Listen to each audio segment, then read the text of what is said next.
আসসালামু আলাইকুম। আজকের ভিডিওতে সবাইকে স্বাগতম। আজকের ভিডিওতে আমরা দেখব পে স্কেল বিরোধী 5 বিশিষ্ট মনীষী ও তাদের বক্তব্য।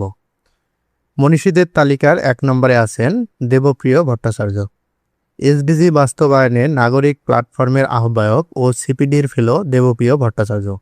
তার বক্তব্য হলো, বর্তমান সরকারের উচিত নিজের মতো করে নতুন কমিশন গঠন করা। আগের বেতন কমিশনের প্রতিবেদন প্রশ্নহীনভাবে বিবেচনা করার সুযোগ নেই। এটি বিবেচনা করে যৌক্তিক জায়গায় আনতে হবে বলে মনে করেন তিনি। মূলত তিনি সময় ক্ষেপণ করতে বলছেন এবং বলতে চাচ্ছেন, পে কমিশন বিভিন্ন গ্রেডে যে বেতন ধরেছে তা অনেক বেশি হয়ে গেছে। বেতন বাড়ালে সামান্য বাড়ানো উচিত, পারতপক্ষে না বাড়ালে আরও ভালো। 2 নম্বর মনীষী ডক্টর ফাহমিদা খাতুন।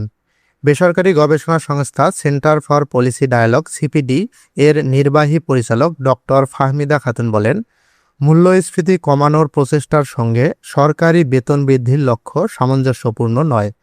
তিনি মন্তব্য করেন, সরকারের অর্থনৈতিক সীমাবদ্ধতা মারাত্মক এবং নতুন পে স্কেলের ফলে সামাজিক বৈষম্য আরও গভীর হবে, কারণ বেসরকারি খাতে বেতন বৃদ্ধির কোনো কার্যকর উদ্যোগ নেই। মূলত তিনি বলতে চান, 11 বছরে বাংলাদেশের বেসরকারি চাকরিজীবীদের বেতন থেকে শুরু করে দ্রব্যমূল্যের দাম কোনো কিছুই বাড়েনি, শুধু সরকারি চাকরিজীবীদের বেতন বাড়তেছে। 3 নং মনীষী হচ্ছেন ডক্টর আহসান এইচ মনসুর। বাংলাদেশ ব্যাংকের সদ্য সাবেক গভর্নর ডক্টর আহসান এইচ মনসুরের বক্তব্য হল, কর আদায় না বাড়িয়ে নতুন পে স্কেল বাস্তবায়ন করা হলে সরকারের উপর আবারও বাড়বে ব্যাংক ঋণের বোঝা। তিনি বলেন, নতুন পে স্কেল দিলে মূল্যস্ফীতি বাড়বে। 4 নং মনীষী সাংবাদিক মাসুদ কামাল। রাজনৈতিক বিশ্লেষক ও সিনিয়র সাংবাদিক মাসুদ কামাল তার ধারণা, 2015 এর পর এতদিন বেসরকারি চাকরিজীবীদের বেতন বাড়েনি, কিন্তু হঠাৎ করে 2026 সালে এসে সরকারি চাকরিজীবীদের বেতন বাড়তেছে। এজন্য সরকারি চাকরিজীবীদের বেতন বাড়ায় বাজারে অস্থিরতা তৈরি হবে। এছাড়াও তিনি 100% বেতন বৃদ্ধির প্রস্তাবে ক্ষোভ ও মনের জ্বালা প্রকাশ করেন। 5 নং ও সর্বশেষ মনীষী ডক্টর ইফতেখারুজ্জামান। টিআইবির নির্বাহী পরিচালক ডক্টর ইফতেখারুজ্জামান বলেন, সরকারি কর্মচারীদের বেতন বৃদ্ধির প্রস্তাবের সরাসরি প্রভাব পড়বে ইতোমধ্যে আর্থিক সংকটে থাকা জনগণের উপর।